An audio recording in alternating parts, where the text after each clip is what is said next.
Happy holidays to everybody, and happy holidays to our fans. It's not every arena in the country when the students leave for Christmas break is filled, and we really respect and appreciate our fans. They're some of the best in the country, loyal, support us, and to have this type of crowd tonight for this game, means a lot to our team. It means a lot to our program and certainly our future.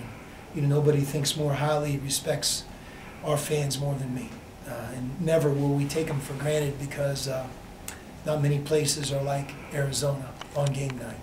It was a good win. It was a tough game. There was times when we didn't play well. UConn had a lot to do with it. But I think of UConn, I think back to when I played this game. And they've always been great competitors, hard-nosed, tough-minded. They're that type of program that rise to the challenge in big games. And they had 9 days to prepare, and I thought their defensive game plan was really good to double-team DeAndre. They ran a lot of bodies at him, and they have some really good guards. So part of why we didn't look good at times was them, but loved the way we finished the game.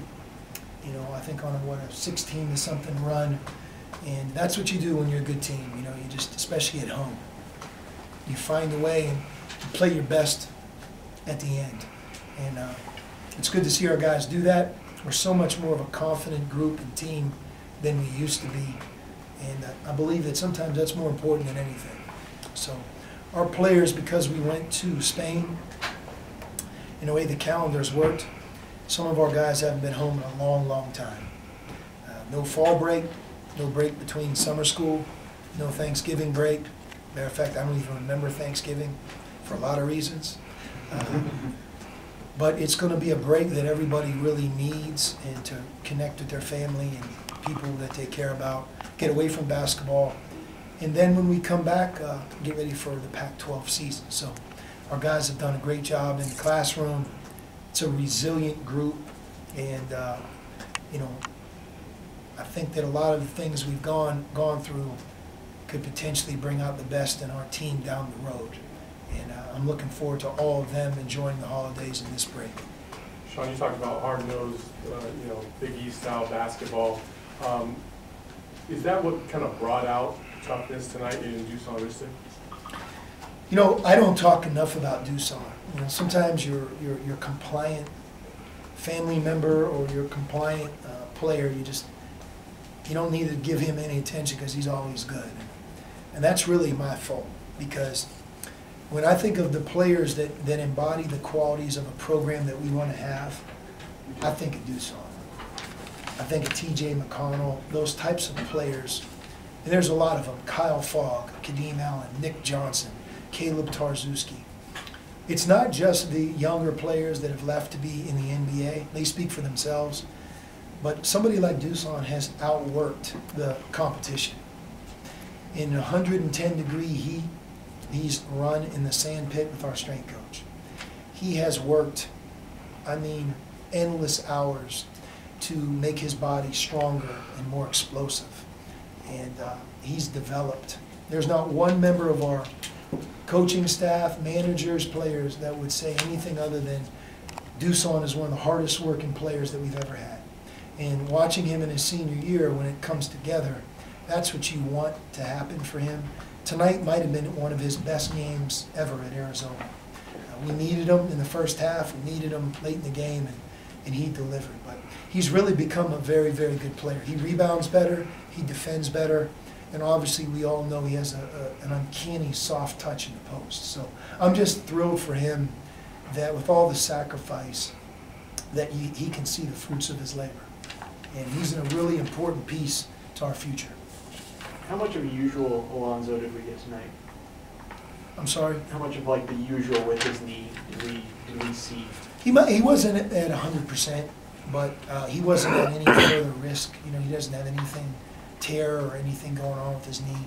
And he just suffered a knee sprain and a significant bruise. But Alonzo loves the game, and he's a tough kid. He doesn't miss much either. So the fact he was available and ready to play is a testament to him. But his defense down the stretch was a big reason we won.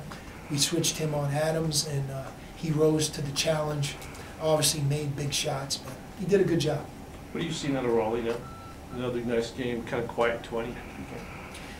You know, I like Raleigh, the fact that he didn't have any turnovers. Is that right? He didn't have any turnovers? That's a big deal too, you know, because he's so aggressive that when he's that aggressive and not turning the ball over, you know, he's going to get fouled, he's going to find his teammates. And he really took what the defense gave tonight. 3 for 5 from 3. You know, Raleigh's another example that he's worked extremely hard on his three-point shooting.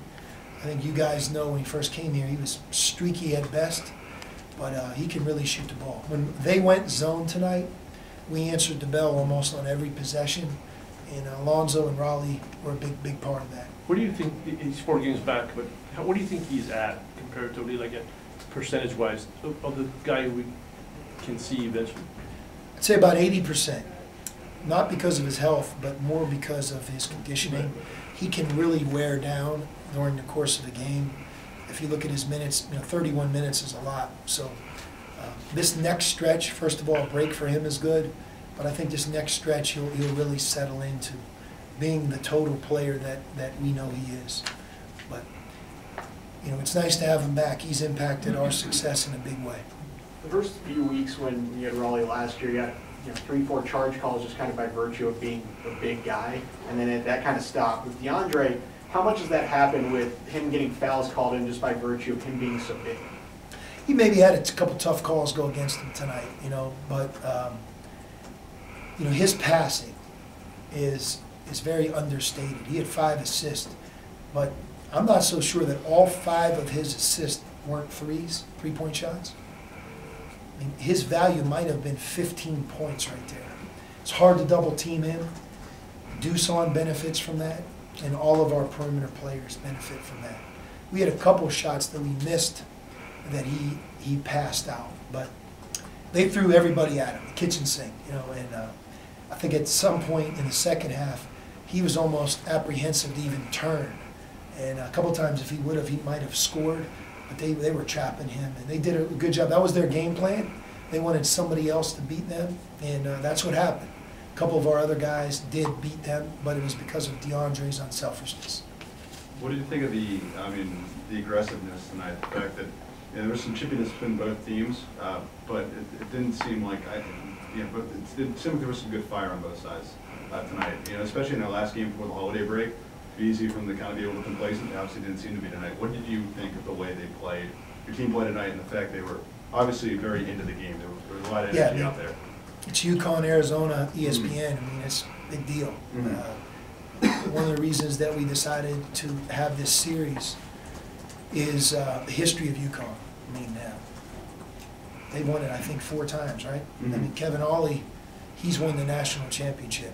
Last time we played them was in the regional final, and we lost at the buzzer, and they went on to win the national championship. So 2 storied traditions, a lot of pride. Of course, we're going to play hard, but UConn competes. They do, and I think that's the identity of their program, has been for a long time, and was tonight. But one of the reasons the game was hard for us is because of them.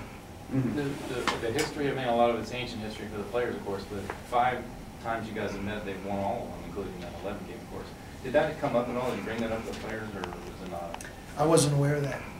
Yeah, I wasn't aware of that. Maybe because I beat him so much when I played. I'm just kidding.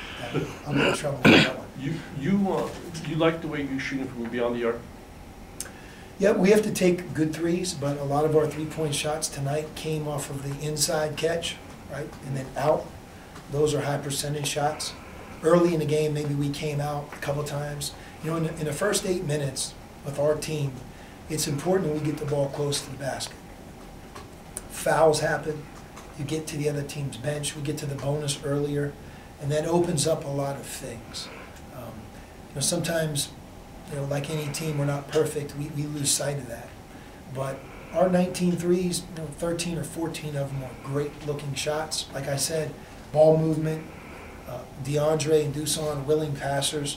You know, Dusan had a big offensive rebound tonight. Kicked it out to Parker, and one of Parker's 2 threes came off of a hustle play and an offensive rebound from Dusan. So that's the one thing that I'll tell you that I think we have to get better at. we don't offensive rebound nearly at the level we're capable of, and that's something we have to get better at, and we will. When you talk about Dusan, what's your take on what's it like for, and do you handle him differently being as he's played with some really high profile big guys, and DeAndre particularly even this year, Lowry last year, you know, everybody's talking about those guys and not so much him. Is that maybe a good thing, or is that hard? How do you have to handle him? You never have to babysit Dusan. He's one of the most unselfish people that I've been around. I mean, I said it out there on the radio. In 4 years, I'm going to say that Dusan hasn't been home for more than a grand total of 3 weeks total. 3 weeks. That's really hard. And he came here in his senior year, but he's sacrificed. And he's going to get his college degree this spring. You know, English isn't his first language. He's an international student.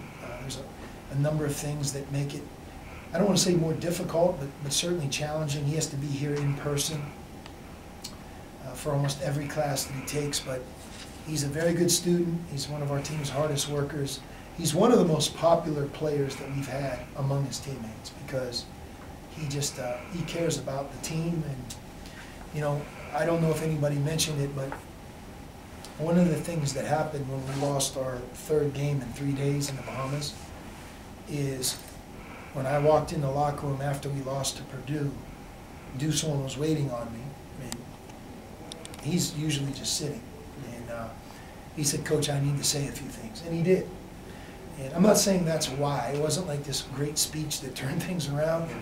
But I think it shows you that as a senior and as somebody that has worked as hard as he's worked, that what we do here really matters. And when someone like that steps up in front of his teammates, they know that what he says is very heartfelt. And it's good to see him, like I said, not only play well, but you know, we won 7 games in a row since then. And he's been a big part of all 7 games that we've played. Today's the 126th anniversary of the first time James Naismith hung beach baskets in a Y. What, based on that, throughout your life, what has basketball meant to you? Well, you know, sports in general. And the one thing about sports, and you know, there's sometimes you can have a lot of negative connotations, especially in college sports, but it can be the greatest class a young person can attend. I mean, you just think about everything that players that are on our current team have gone through this fall. The time demands, losing 3 games in a row, you know, having a teammate injured, you know, learning their role. We have a lot of new faces, so you know, it really reflects how things are sometimes when you leave college. You have to work together as a group. It's not always going to be easy. You have to sacrifice. So, you know, with that, with our sport, I think it's a gift for a lot of our players. And somebody like Dusan, Parker, they're going to leave here with their degree, and they're going to be, they're going to have an unbelievable litany of memories and lessons that they're going to have for the rest of their life. That's going to help them when they leave college.